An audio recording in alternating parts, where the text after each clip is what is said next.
Well, definitely, yeah. I mean, I sort of feel like there's a dream that I had of the ultimate sort of space game that I definitely feel is achievable now that wasn't before. So I sort of could scratch at the surface with, Wing Commander or with Privateer or Freelancer, and I sort of feel like I can pull all those elements together into one cohesive game and universe, and have that experience where you're just going to get lost in this universe. And it's kind of what, I was an 8-year-old. I saw Star Wars, and I was like, loved that world and universe, but I didn't want to just watch it. I wanted to be like the hotshot pilot saving the galaxy, and that's kind of that drove me to make Wing Commander in the first place. But it's always sort of achieving that dream is kind of what I'd like to do, and I sort of feel like with the tools today, you can do it, and you can do it with other people, and where it feels real and live, and so yeah, that's why I'm back.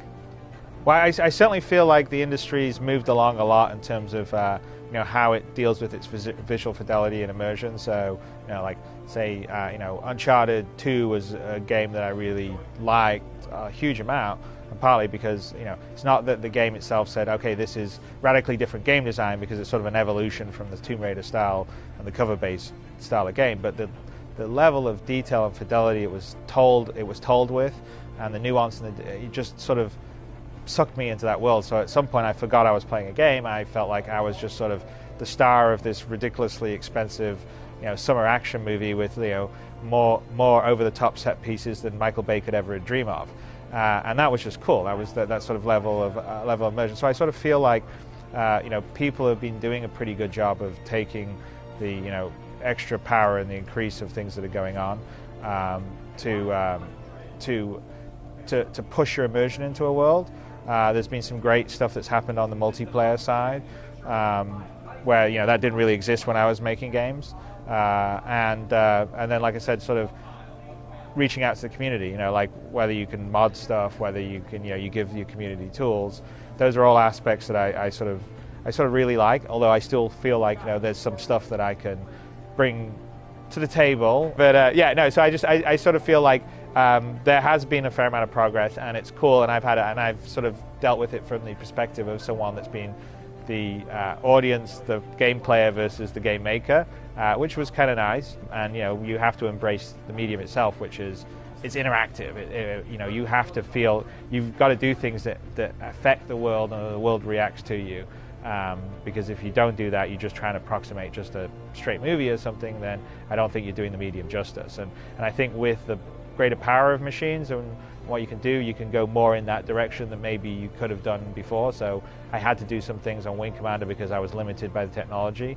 So I sort of relied on maybe using some more filmic techniques to sort of get an idea across, whereas I think in today's setup I don't need to maybe do as much, and I can maybe make it more of an immersive, because really what I like of that idea is you're building a virtual reality that you're getting lost in, and that's the holodeck, I guess, would be most people's idea of the perfect gaming setup.